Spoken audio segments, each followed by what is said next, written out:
নমস্কাৰ জব আপডেটৰ নতুন ভিডিঅ' এটাত স্বাগতম জনালো আজিৰ ভ্যাকেন্সিখিনি মই দেখুৱাই যাম চাই যাব প্ৰথম ভ্যাকেন্সি আপোনালোকৰ পোষ্ট আহিছে সুপাৰভাইজাৰ স্যালাৰি 15 to 20000 ৰ ভিতৰত হ'ব লোকেশন গুৱাহাটী হেডকোৱাৰ্টাৰত আপোনালোকৰ পোষ্টিং হ'ব কোৱালিফিকেশন গ্ৰেজুৱেচন কৰা হলে এপ্লাই কৰিব পাৰে আৰু দুই নম্বৰটো ফিল্ড এক্সিকিউটিভ স্যালাৰি 10 to 15000 ৰ ভিতৰত হ'ব লোকেশন আপোনালোকৰ শিৱসাগৰ লখিমপুৰ গোলাঘাট হাইলাকান্দি আৰু গোৱালপাৰা দিয়া আছে এটোৰ কাৰণে ক্লাস 12 পাস কৰা হলেও এপ্লাই কৰিব পাৰে ইয়াতে কন্টাক্ট নাম্বাৰ দিয়া আছে এই নাম্বাৰ দুটা নাম্বাৰ দিয়া আছে যিকোনো এটা নাম্বাৰত আপোনালোকে কল কৰি ল'ব আৰু ইয়াৰে লাষ্ট ডেট হ'ব ডিসেম্বৰ 5 তাৰিখ পিছৰ পোষ্টটো এনজিঅ'ৰ পৰা আহিছে কোকৰাঝাৰ আসাম পোষ্ট হৈছে প্ৰজেক্ট মেনেজাৰ এইচআইভি আৰু এইচৰ কাৰণে মানে প্ৰজেক্টটো হয় এইচআইভি আৰু এইচ ৰিলেটেড প্ৰজেক্ট হয় কোৱালিফিকেশন এমএসডব্লিউ বা এমএ কৰা হ'ব লাগিব সোশিয়োলজি অৰ বিএসডব্লিউ বা বিএ কৰা হ'ব লাগিব সোশিয়োলজি বা কাৰোবাৰ যদি গ্ৰেজুৱেচনৰ লগত এক্সপেৰিয়েন্স আছে তেওঁলোকে এপ্লাই কৰিব পাৰিব স্যালাৰি 21000 ৰ লগতে আপোনালোকক ট্ৰেভেলিং এলাউন্স দিয়া হ'ব আৰু আপোনালোকৰ লোকেশনটো মই কলোৱে কোকৰাঝাৰ আপোনালোকৰ 7 দিনৰ ভিতৰত বায়োডাটা পঠিয়াব লাগিব ইয়াত যিটো মেইল দিয়া আছে এই মেইলটোত হাইলাইট কৰা মেইলটোত বায়োডাটা পঠিয়াব লাগিব আৰু যাৰ প্ৰিফাৰেন্স দিব তেওঁলোকক যিসকল লোকেল ক্যান্ডিডেট হয় কোকৰাঝাৰ আৰু যাৰ এক্সপেৰিয়েন্স আছে তেওঁলোকক প্ৰিফাৰেন্স দিব এটা এপ্লাই কৰা লাষ্ট ডেট হ'ব আপোনালোকৰ ডিসেম্বৰ 7 তাৰিখ পিছৰ পোষ্টটো সিএ ফাৰ্মৰ পৰা আহিছে গুৱাহাটী অডিট এসিস্ট্যান্টৰ পোষ্ট হয় কোৱালিফিকেশন বিকম কৰা হ'ব লাগিব তাৰ লগতে 3 বছৰ এক্সপেৰিয়েন্স থকা হ'ব লাগিব সিএ ফাৰ্মত যদি আছে তেতিয়াহলে প্ৰিফাৰেন্স দিব এই মেইলটোত বায়োডাটা পঠিয়াই দিব ইন্টাৰেষ্টেড হলে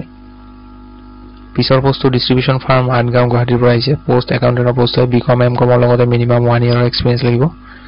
ইন্টাৰেষ্টেড হলে ইয়াতে মোবাইল নাম্বাৰ দিয়া আছে আৰু ইয়াতে মেইল দিয়া আছে এই মেইলটোত বা মোবাইল নাম্বাৰটোত কন্টাক্ট কৰি ল'ব লাষ্ট ডেট হ'ব ডিসেম্বৰ 4 তাৰিখ পিছৰ পোষ্টটো প্ৰাইভেট সিকিউৰিটি সাৰ্ভিস পৰা আহিছে পোষ্ট আহিছে জুনিয়ৰ একাউন্টেন্ট ইয়াতে বিকম এমকমৰ লগতে জিএসটি নলেজ থাকিব লাগিব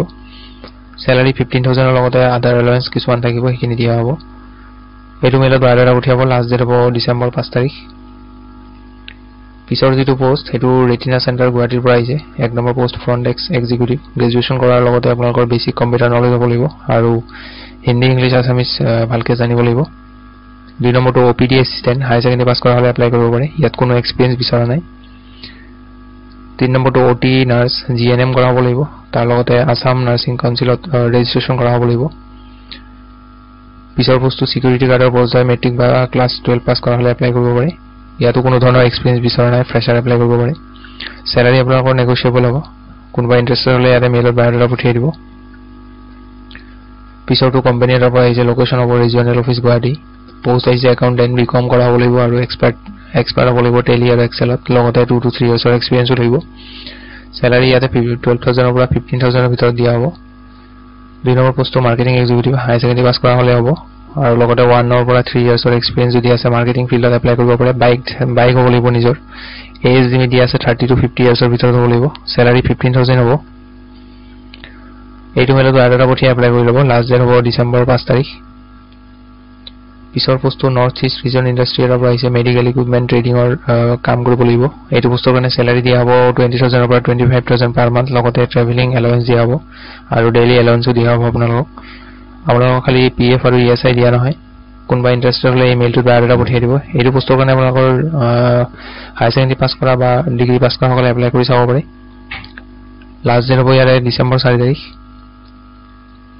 পিছৰ পোষ্টটো কোচিং ইনষ্টিটিউট গণেশগুৰিৰ পৰা আহিছে গুৱাহাটী ভ্যাকেন্সি আহিছে টিচাৰ্ছৰ ভ্যাকেন্সি এইটো পোষ্টৰ কাৰণে আপোনালোকৰ সিবিএসই ৰ ক্লাস